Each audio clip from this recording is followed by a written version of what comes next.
주님의 말씀 기쁨으로 받겠습니다. 그리고 한 가지 제가 여쭤본다는 게, 여러분 오늘 찬양하시면서 하나님의 임재 느끼셨어요? 여러분 예배는요 찬양이에요. 우리가 기도도 하고 헌금도 드리고 말씀도 듣지만은 여러분 예배의 중심은 뭐냐면 찬양이에요. 그래서 우리가 천국에 가면은 영원토록 하나님을 찬양하게 될 것입니다. 그래서 여러분들이 이 찬양하면서 하나님의 임재를 느끼고요, 우리 안에 있는 답답한 상처들도 치료되어지고, 또 때로는 귀신도 나가고요, 이런 또 질병이 치료되어지고 이러는데요. 여러분 그 찬양에서 하나님의 임재를 반드시 느끼실 수 있기를 바랍니다. 아멘. 이를 위해서 우리 찬양단이요 일주일 내내 기도하고, 또 주일날 새벽엔 아주 의무적으로 나와서 하나님 주님의 임재로 채워 주옵소서 기도하고, 또 기도 못하신 분은 뭐 아무리 연습을 하고 그래도 이 자리에 서지 못하도록 우리가 아주 하나님의 임재를 구하면서 이렇게 나갑니다. 여러분들이 그 찬양 예배할 때마다 하나님의 임재 속에 깊이 들어가시기를 바랍니다. 그래서 찬양 속에 임재 속에 들어가면요, 그분은 여기서 어떤 메시지를 하든 설교를 잘하든 못하든 그분은 예배의 성공자가 되어집니다. 그런데 찬양할 적에 임재 가운데 못 들어가면요 예배 성공하기가 굉장히 힘들어요. 그러니까 여러분 이 찬양을 위해서 기도하시고 또 찬양단을 위해서 기도 많이 해주시길 바랍니다. 자, 오늘 주시는 주님의 말씀 사무엘하 6장 11절에서 15절까지입니다. 여호와의 교회가 가드 사람 오벳 에돔의 집에 석 달을 있었는데 여호와께서 오벳 에돔과 그의 온 집에 복을 주시니라. 어떤 사람이 다윗 왕에게 아뢰어 이르되 여호와께서 하나님의 괴로 말미암아 오벳 에돔의 집과 그의 모든 소유에 복을 주셨다 한지라. 다윗이 가서 여호와의 괴를 기쁨으로 메고 오벳 에돔의 집에서 다윗성으로 올라갈새 여호와의 괴를 맨 사람들이 6걸음을 가매 다윗이 소와 살찐 송아지로 제사를 드리고 다윗이 여호와 앞에서 힘을 하여 춤을 추는데 그때에 다윗이 배 에봇을 입었더라. 다윗과 온 이스라엘 족속이 즐거이 환호하며 나팔을 불고 여호와의 궤를 메어 오니라. 아멘. 우리 옆에 분하고 인사하겠습니다. 존경합니다. 사랑합니다. 감사합니다. 한 가지 더 인사하겠습니다. 추석에 승리합시다. 아멘. 승리를 주님께서 주실 것입니다. 가을입니다. 이제 완전히 가을인데요. 여러분 여름에 이렇게 시원하게 자던 것이 습관되셔가지고 그냥 시원하게 자다가 새벽에 기온이 떨어지면요, 그럼 감기 들 수 있습니다. 여러분 이렇게 잘 챙기셔서 건강하시기를 바랍니다. 그래서 우리가 추계 목장 부흥회 이렇게 하는데 본래는 가을 목장 부흥회가 아니라 추수르고 계속 추진해서 목장을 부흥시켜 나간다 하는데요, 우리가 이런 마음을 가지고 주님만 바라봐도 주님이요 얼마나 기뻐하시겠어요? 그래서 각 목장마다 새벽에 나와서 기도하고, 또 어떤 목장은 오전에 나와서 기도하고, 또 어떤 목장은 오후에 나와서 기도하고, 또 어떤 목장은 저녁에 나와서 기도하고, 또 어떤 조는요 한 40여 명이 모여서 이렇게 하나님 앞에 열심히 기도하면서 계속 목장이 이렇게 서갈 수 있도록 이렇게 기도하는 것을 봅니다. 그래서 각 목장의 형편에 따라서 목장이 온전히 세워져서 하나님 기뻐하시는 모습이 될 때까지 우리가 계속 이렇게 나갈 것인데요. 어떤 목장은 추석에 눌리는 목장이 있더라고요. 그래서 추석 지난 후에 하자. 추석에 눌리는 연약한 목장들은 추석은 지난 후에 이렇게 하려고 그러는데, 이 마이크가 1부, 2부는 괜찮더니 3부에는 또 이렇게 쾅쾅 소리를 내네요. 그렇습니다. 그래서 우리가 왜 목장 부흥회를 하느냐? 이게 연약해서 하는 거예요. 그렇죠?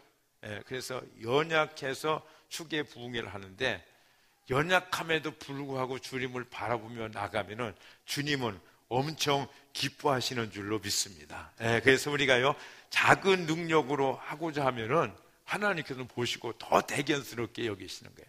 그 계시록에 보면은 이제 그 7교회가 있는데 그 교회 중에서 빌라델피아 교회, 하나님의 칭찬을 받죠. 근데 그 교회는 어땠냐? 그 교회는 아주 적은 능력을 가지고 주님을 바라보며 주님 앞에 서고자 할 적에 주님께서 엄청 기뻐하시면서 이렇게 축복하시는 것을 보게 됩니다. 여러분, 난 믿음이 연약해 이러신 분들, 여러분 좌절하지 마시고 주님을 바라보시며 주님 앞에 나가시기를 바랍니다. 아멘. 주님이요, 우리 연약함에도 불구하고 주님 앞에 나갈 때는요, 얼마나 기뻐하시고 얼마나 대견스럽게 여기시는지 모르는 것입니다. 그래서 이게 축의 목장 부흥에 추스르고 계속 추진하여 나가는 목장들, 하나님께서 반드시 세워주실 줄로 믿습니다. 아멘. 우리가 형편에 따라 나가는데 그 연약하고 부족함에도 불구하고 주님께서 세워주시기를 기대하면서 나가는 우리 모든 목장에게 우리 격려의 박수를 한번 하시겠습니다. 하나님께서 분명코 세워주실 줄로 믿습니다. 아멘. 그래서 하나님은요, 우리가 찾고 구할 때, 예레미야 29장 13절에 그러니까 너희가 온 마음으로 나를 구하고 나를 찾으면 나를 만나리라, 이렇게 말씀해요. 여러분, 우리가 주님을 만나는 것은 최고의 은혜요, 최고의 축복인 줄로 믿습니다.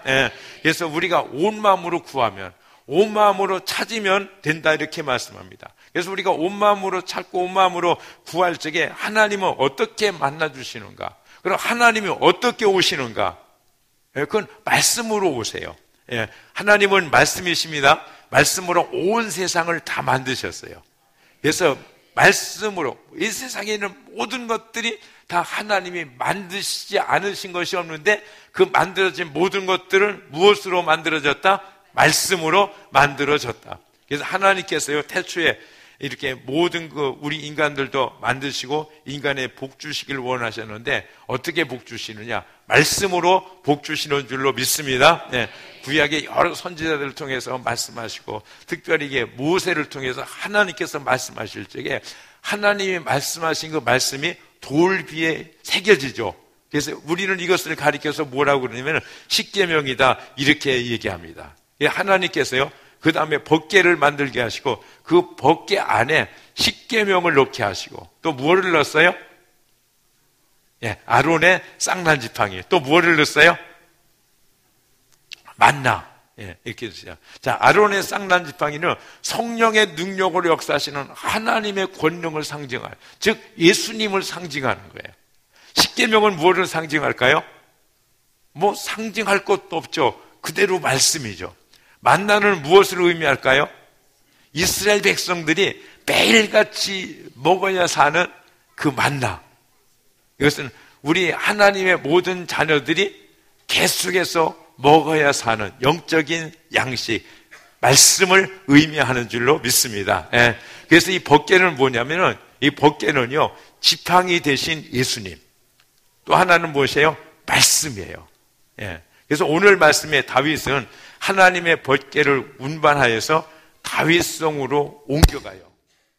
다윗이 예루살렘 성으로 법궤를 이렇게 모셔옵니다. 잘하는 일이죠. 잘하는 일이에요. 말씀이시고 예수님이신 법궤를 모신다. 이게 복을 받을 짓이에요. 그죠? 하나님이 복 주시지 않겠어요? 그런데 이 법궤를 모셔오다가 불상사가 나는 것입니다. 그로 말미암아서 이 복된 일, 하나님이 기뻐하신 일을 중간에서 중단하고 마는 것입니다.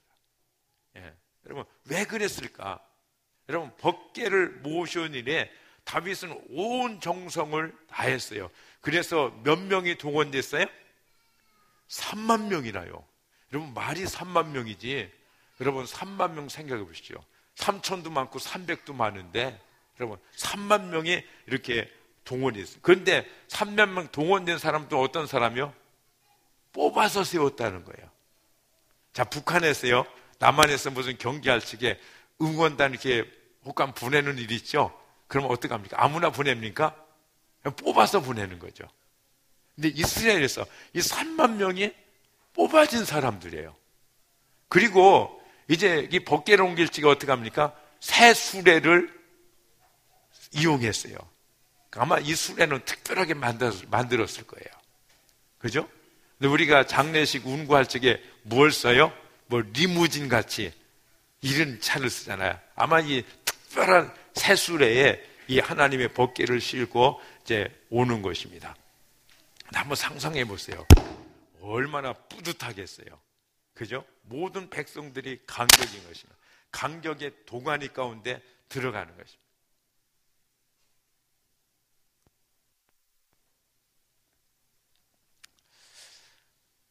예. 그리고 이제 사람들은 여러 가지 악기로 수금과 비파, 재금과 양금을 켜면서요, 막 모든 사람들이 다 모여서 막 그냥 함성을 지르고 막 흥분되었을 거예요.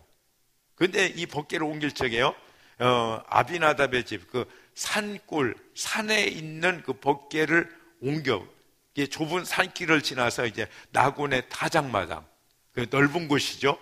얼마나 넓었는지 모르겠지만 그곳에 사람들이 인산인해를 이루고 모였을 거야. 그리고 모여서요, 막 하나님께 감사하고 찬양하고 노래하고 막 비파와 수금과 재금과 양금을 울리면서 막 사람들이 막 흥분할 적에요, 거기 모인 모든 사람들이 막 이렇게 격양됐을 거예요. 이런 상황에서 시골에 있는 소가요, 수레를 끌다가 어떻게 됐어요? 놀란 거예요. 놀래가지고 막 뛰기 시작하는 거예요. 제가 어렸을 적에 저희 집에서 항상 이 소를 키웠거든요. 근데 그 소가요, 온순해서 이게 놀라거나 흥분하지 않습니다. 그런데 한번 놀랬다, 그럼 그게 진정이 안 되는 거예요. 어떻게 이걸 감당할 수가 없어요. 진정시킬 수가 없어요. 근데 소가요, 막 그래서 수레를 끄는 수가 그렇게 놀라서 막 뛰고 야단하니까 이게 수레가 엎어졌다, 다쳐졌다. 그러면은 여러분, 그 위에 있는 법궤가 어떻게 되겠어요? 막 흘러서 떨어질 수밖에 없죠. 그러니까 우사가요, 우사 하면서 막 떨어지는 법궤를 딱 잡았어요. 잡았더니 우사가 그 자리에서 즉사했어요. 그러니까 막 이게 다윗이 이렇게 놀란 것입니다. 그런데 보면은 우사는요, 인간적으로 볼 때 잘못이 없는 거예요. 그죠? 여러분 같으면 어떡하겠어요?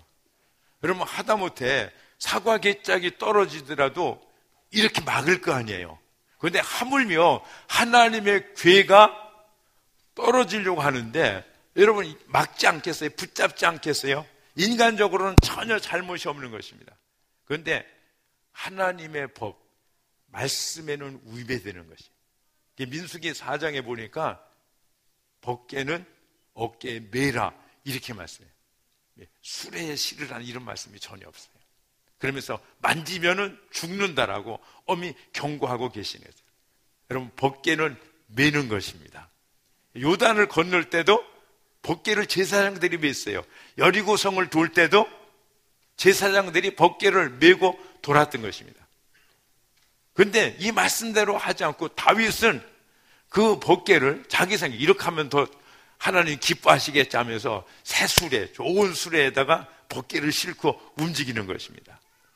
이게 다윗은요, 자기 잘못은 생각지 않고 그 사건이 일어나니까 법궤를 옮기던 일을 그만두는 것입니다. 그래서 이 9절과 10절에 보니까 다윗이 궤를 옮겨서 다윗성 자기에게로 메어 가기를 즐겨하지 아니하고 가드 사람 오벳 에돔의 집으로 메어 간지라. 가드 사람 오벳 에돔의 집에 메어 갔습니다. 그러니까 다윗 같은 믿음의 사람들도요, 누가 잘못했어요? 자기가 잘못하고 탓은 누구한테 하는 거예요? 하나님께 하는 거예요. 다윗이요, 여기서 법궤를 다윗성으로 모셔가던 법궤를 오벳 에돔의 집에 갔다가 뭐 거의 방치하는 거죠. 거기다 놔둔 것은요, 하나님께 대한 강력한 불만의 표시예요. 그죠? 예. 그럼 하나님은요, 억울한 일이 참 많으세요. 얼마나 많은 오해를 당하시고 억울하게 원망을 받으시는지. 저도 하나님께 죄송한 일이 많아요. 살다 보면은 내가 원하는 대로 안 되고 또 내가 이렇게 불평하는 그런 경우들도 없지 않아 있지 않습니까? 예. 그런데 지나놓고 보면은 그때 그것이 하나님의 은혜였구나 하는 것을 깨닫게 되는 거예요. 때로는 이게 몸에 질병이 오잖아요. 그래서 하나님 왜 이런 질병이 옵니까 하고 하는데 기도하고 나중에 보면은 그게 뭐였어요? 하나님의 사랑이고 하나님의 은혜였어요. 제가 하나님께 지금도 죄송한 일이 하나가 있는데요. 이게 하나님께 그렇게 기도한 거예요. 하나님, 나도 하나님 사랑 받고 싶어요. 왜 하나님, 저기 있는 저 청년도 사랑하고 저기 있는 저 집사님도 사랑하는데 하나님 왜 나는 사랑해 주시지 않는 것이요? 하나님 왜 내게 미운 털이 박였습니까? 뭐 이런 기도를 많이 했어요. 그것도 한두 해가 아니라 수해를 그렇게 기도했던 거예요. 그런데 나중에 알고 보니까 하나님이 나를 사랑하셨더라고요. 어렸을 적부터 하나님이 저를 사랑하셨어요.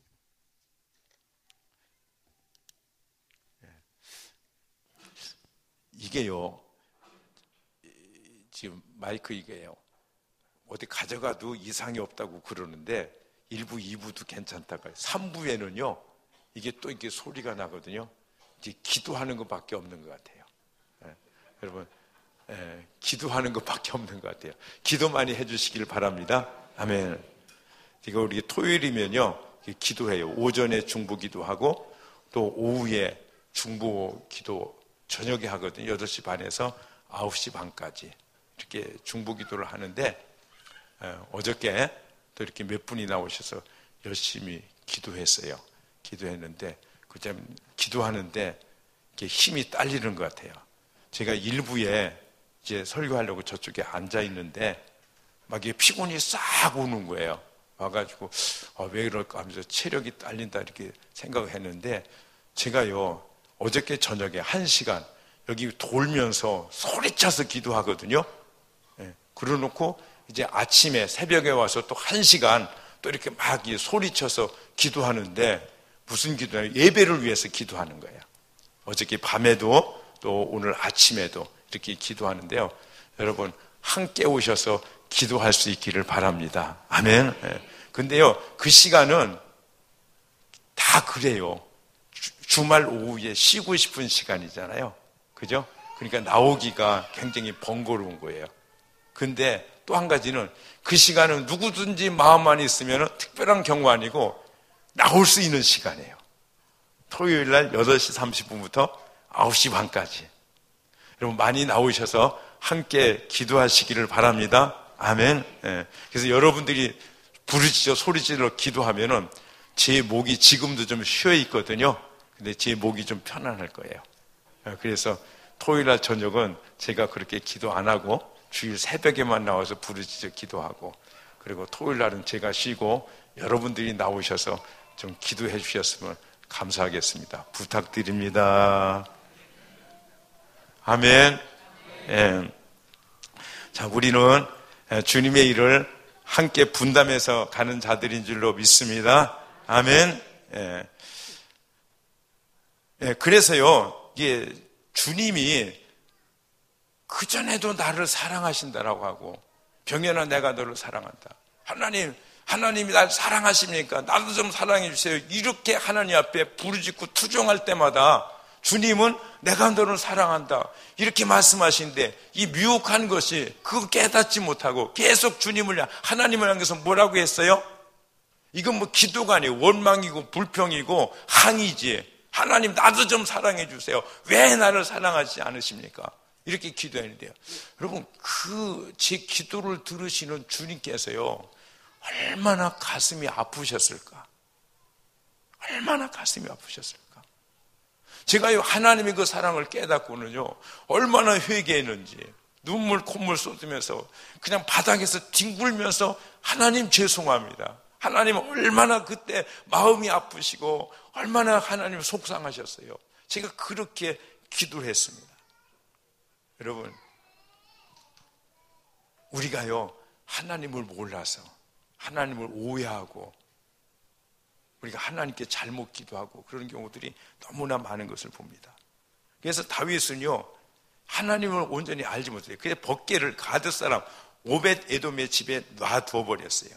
성경은 오벳 에돔 가드 사람이라고 말합니다. 그런데 이 오벳 에돔 가드 사람, 이게 중요한 사람이 아니에요. 그런데 성경에서는 그 사람이 사는 곳과 그 사람의 이름을 이렇게 기록하는데 왜 기록했을까? 제가 묵상을 해봤습니다. 여러분, 가드는 본래 블레셋 도시예요. 순수한 이스라엘 사람이 아니라 블레셋 이방인인데 이스라엘 백성이 되어졌어요. 아마 그 귀한 존귀한 사람들이 아닌 거예요. 근데 그 집에 나왔다는 거예요. 여러분, 다윗이 여러분 이 하나님의 법궤를 존귀 여기고 신경을 썼다면 대신들 집에 놓든지 어떤 게 명망이 있고 유명한 사람 집에 놨을 텐데 이 하잘것없는 가드 사람 에벳 에돔의 집에 놨다는 거예요. 그런데 에벳 에돔의 집에 법궤를 두고 나서 이제 얼마 안 있다가 소문이 나는 거예요. 무슨 소문이요? 법궤로 인해서 복을 받았다.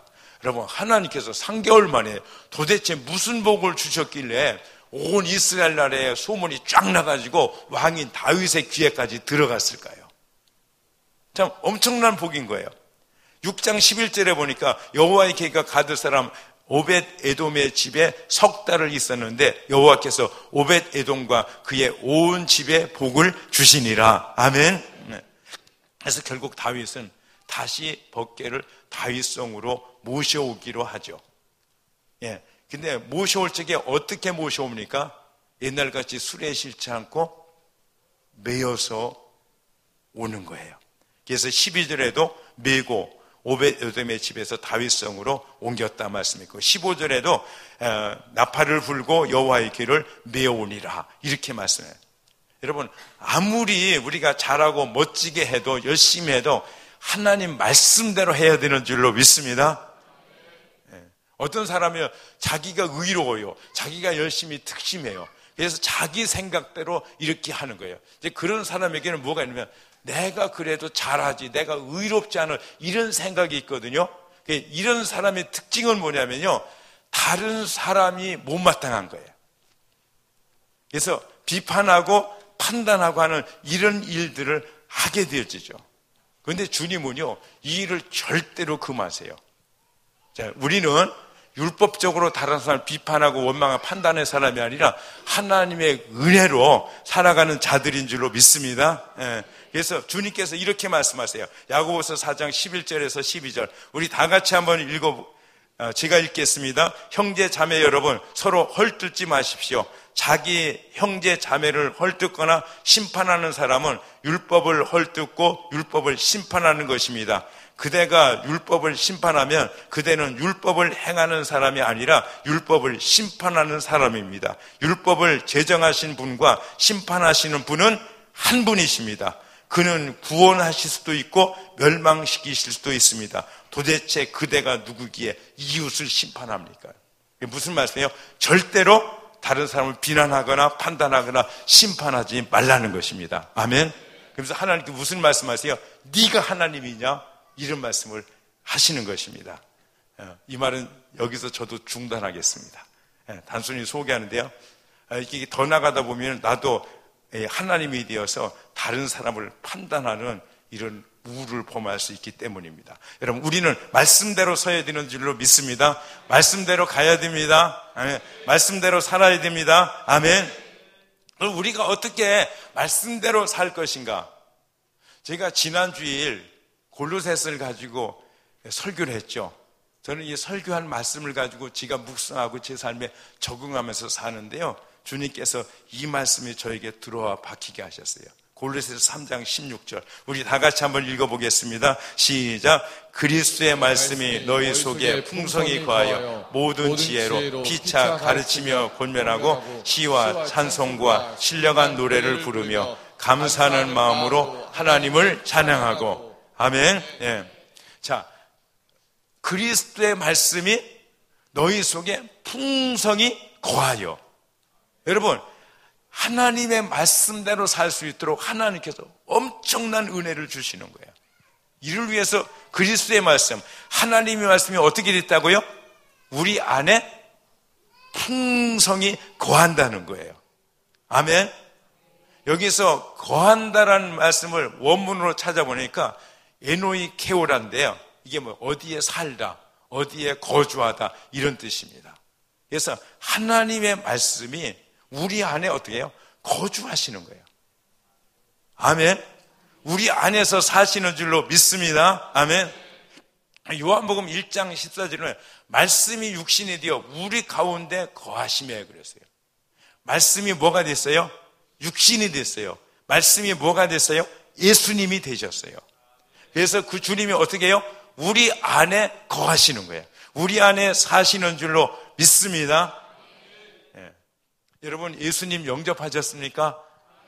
예수님이 우리 안에 계심을 믿습니다. 우리 안에 거하신다. 우리 안에 주님이 사시는 거예요. 아멘. 그러니까 여러분, 이 법궤를 매는 것 같이 우리는 그리스도를 매야 되고 그리스도와 함께하는 삶을 살아야 돼요. 이런 구약에서요, 이제 법궤를 매는 표현은 신약에서 예수 그리스도께서 우리 안에 계시다는 표현과 같은 거예요. 구약적인 상황에서는 그것 말고는 다르게 표현할 방법이 없는 거예요. 여러분, 구약의 법궤를 매는 것 같이 우리는 우리 안에 계시는 예수님을 모시고 그분과 함께 살아야 되는 줄로 믿습니다. 아멘. 자, 우리가 자동차 운전을 자주 하죠. 자, 자동차를 운전하는데 자동차가 중요합니까? 기사가 중요합니까? 예. 보죠? 자동차 안에 기사가 들어갑니다. 그리고 기사가 이제 엔진을 걸고 원하는 대로 끌고 가죠. 아멘. 예. 여러분, 우리 안에 주님이 계십니다. 우리 안에 계신 주님이, 나를 주님이 원하시는 대로 우리를 인도하시고 우리를 이끌어 가시는 줄로 믿습니다. 근데 놀라운 것은요, 자동차가 있는 곳에 기사도 있는 거예요. 아멘. 여러분, 우리가 머무는 곳, 그곳에 우리 주님도 거기에 함께 계시는 줄로 믿습니다. 예. 그래서 말씀이신 그리스도가, 그리스도의 신 말씀이 우리 안에 풍성히 거하는 것이에요. 말씀으로 우리와 함께 하시는 줄로 믿습니다. 그래서 우리가 이 말씀을 붙잡고요, 이 말씀을 따라서 기도하고 이 말씀과 함께 할 적에 주님이 우리의 진정한 주인이 되시고 그분이 우리의 삶에 나타나면 우리는 그것을 가리켜 기적이다 얘기하는 거예요. 우리 안에 계셔서 우리와 함께하는 그 삶을 말하는 것이 간증인 줄로 믿습니다. 아멘. 자, 이 시간도 주님이 우리 가운데 함께 하세요. 이게 말씀을 전할 적에 여러분 아멘으로 받지 않죠? 그러면 여러분들은 길가밭이 되는 거예요.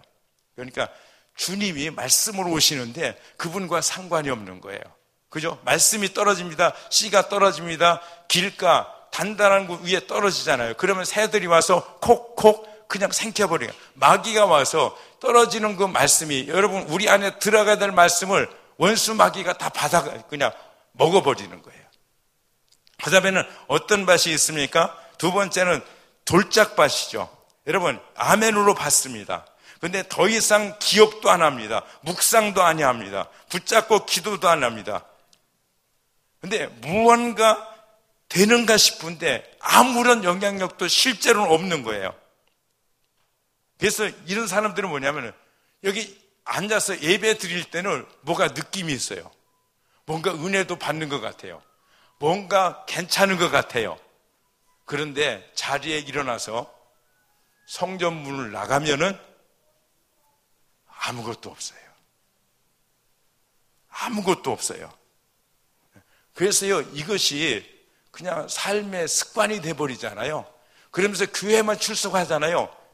그런 분들은요, 진짜 기도하셔야 돼요.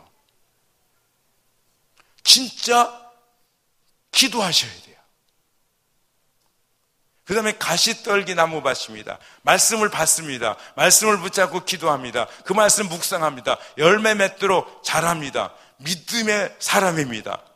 그런데 세상의 재리의 유혹, 기운에 눌려서 믿음으로 견디지 못하고 타협하고 포기하는 것이에요. 잘 알아요. 기도해야지. 그런데 아이고 피곤해. 아이고 바빠.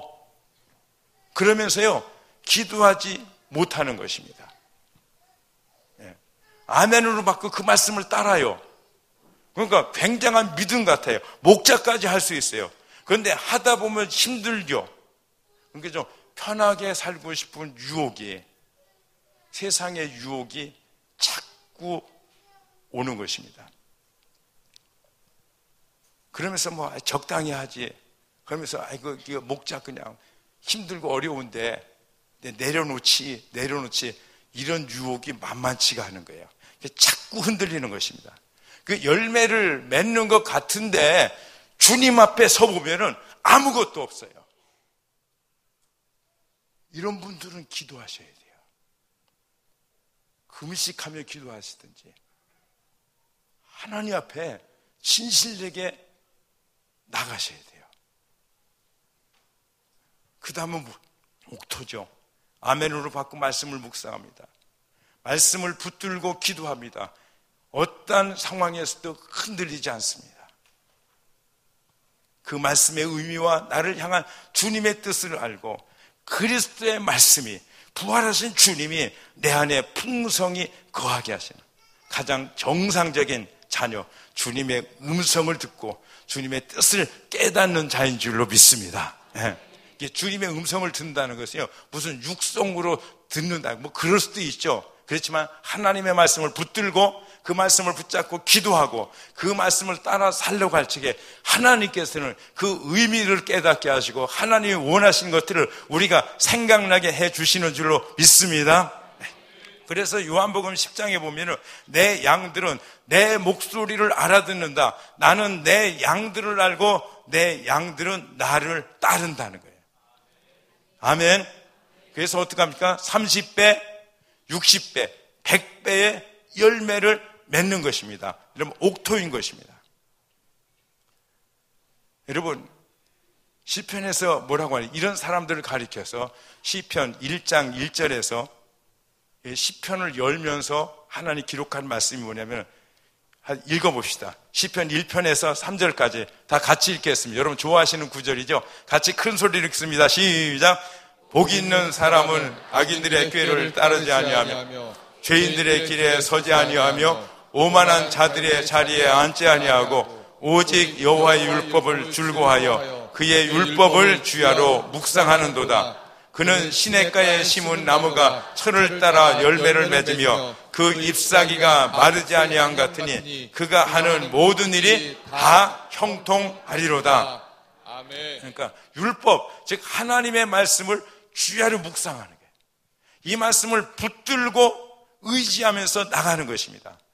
그 삶은 어떻다고? 그는 시냇가에 심겨온 나무 같다는 거예요. 철을 따라서 열매를 맺어요.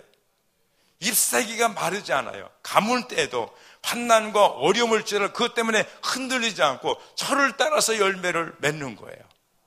아멘. 철을 따라서 할아버지 때도 열매를 맺고 아버지 때도 열매를 맺고 아들 때에도 열매를 맺고 손자 때에도 열매를 맺고 여러분의 가정이 철을 따라서 열매 맺는 축복된 가정이 되시기를 주님의 이름으로 축복합니다. 그러므로 이 상공부 정말 중요해요. 말씀으로 오시고 말씀으로 우리 안에 주님이 거하시는 거예요. 그래서 말씀으로 사는 삶의 실제를 배우고 실습하고 열매를 맺는 삶이에요. 여러분, 주님께서 이번에 우리 상공부에 주신 마음은 뭐냐면은 그냥 해보는 거 아니에요. 그냥 지식적으로 어떤 그 암들을 더 추가시키는 그런 것이 아니라 분명코 주님께서 열매 맺도록 역사하실 줄로 믿습니다. 여러분의 삶에 간증이 있는 그런 믿음으로 하나님께서 인도하실 것입니다. 근데 우리가요, 결단한다고 해서 그대로 되느냐 하면 그렇지 않습니다. 그래서 우리가 하는 것이 뭐냐면 이번에 기도하는 거예요. 기도. 우리 강사님들이요, 여러분 수강생들, 학생들로 해서 이름을 부르며 매일같이 기도합니다. 주님께서 그 기도를 들으시고 각 반마다 역사하실 줄로 믿습니다. 제가 맡은 반에 그 사람들, 우리 반원들의 이름을 불러가면서 오늘도 기도했고 어저께도 기도했고 그저께도 기도하고 그러니까 기도해요. 그리고 제가 또 한 가지 기도하는 것이 강사님들을 놓고 기도해요.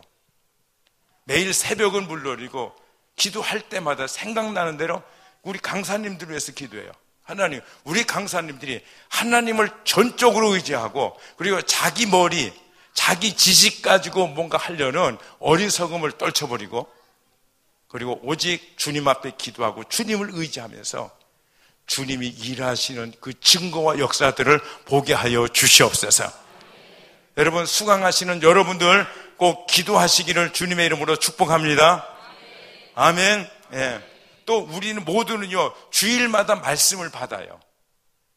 그죠? 근데 그 말씀을 아멘하고 받을 때 그 말씀이 살아계신 부활하신 주님이 우리 안에 거하시는 줄로 믿습니다. 예. 말씀이 예수님이잖아요. 예수님이 말씀으로 내 안에 오셔서 나와 함께 하시고 나를 인도해 주시지 않습니까? 그래서 골로새서 3장 16절에 하나님께서 우리에게 약속하신 건 너희 안에 그리스도의 말씀이 너희 속에 풍성히 거하게 하신다라고 말씀하셨잖아요. 아멘. 여러분, 믿음으로 받습니다. 아멘. 그래서 우리 안에 거하시는 이 말씀을 우리는 확인해요. 어디서 확인합니까? 목장에서요. 어떻게 해요? 진짜 그 말씀대로 살았더니 이렇고 저렇더라 하는 것들을 보내요. 다른 사람은 그 말씀대로 사니까 어떻다, 나는 어땠다 하는 것들을 서로 나누면서 신앙생활을 이렇게 하는 거구나, 우리 안에 계시는 말씀이 이렇게 역사하시는구나, 그것들을 우리가 경험하게 되는 거예요. 그래서 우리 안에 거하시는 말씀을 쫓아 따라가는 거예요. 기도하면서. 그래서 주님이 이쪽으로 가라시면 이쪽으로 가는 거예요. 이쪽으로 갔더니 주님께서 이런 놀라운 일들을 우리에게 나타내셨다. 주님은 참 좋으신 분이고 놀라우신 분이다. 이것을 말하는 것이 간증인 줄로 믿습니다. 꼭 이렇게 좋은 부분이 아니라 주님이 이쪽으로 인도하시는, 내가 이쪽으로 갔더니 거기 사자가 웅크리고 있더라. 거기 사기꾼이 있더라. 내가 큰일 날 뻔했다. 내가 엄청나게 어려움을 당했다. 이런 것도 얘기하는 거예요. 우리는 서로 보고 배우는 자들인 줄로 믿습니다. 그래서 같이 자라가는 거예요. 할렐루야. 네. 자, 주님의 말씀이 우리 안에 거하셔서 살아계셔서 역사하는 것을 보는 거예요. 여러분, 우리 신앙생활은요, 그냥 습관적으로 익숙한 게 아니에요. 그냥 교회 나오고 그냥 예배 드리고 그리고 아무런 증거도 없다. 여러분, 아니에요. 우리 안에 분명코 살아계신 주님이, 우리 안에 거하시는 그리스도의 말씀이 살아서 우리 가운데 함께 하시는 줄로 믿습니다. 아멘.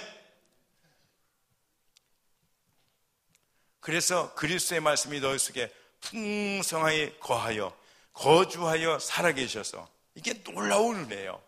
놀라운 축복이에요. 여러분, 이것을 받으시기를 바랍니다. 아멘. 이것을 누리시기를 바랍니다. 아멘. 아멘. 그래서 그는 시냇가에 심은 나무가 철을 따라 열매를 맺으며 그 잎사귀가 마르지 아니한 같으니 그가 하는 모든 일에 다 형통하리로다. 주님이 약속하시는 것입니다. 아멘. 네. 여러분, 우리가 상공부를 하든지, 여러분 주일 예배에서 하나님의 말씀을 받든지, 그리스도의 말씀이, 부활하신 살아계신 주님이 우리 안에 거하시고 우리가 그분을 쫓고 그분을 따르는 삶인 줄로 믿습니다. 아멘. 절대로 내가 생각하는 내 의로, 내 방법대로 살면은 그거는 망하는 삶이에요. 그거는 열매를 맺는 삶이 아니에요. 그러나 주님의 말씀을 따라가면 거기에는 주님이 약속하신 승리와 축복이, 은혜가, 형통이 다 있는 줄로 믿습니다. 아멘. 아멘. 우리 찬양하시겠습니다.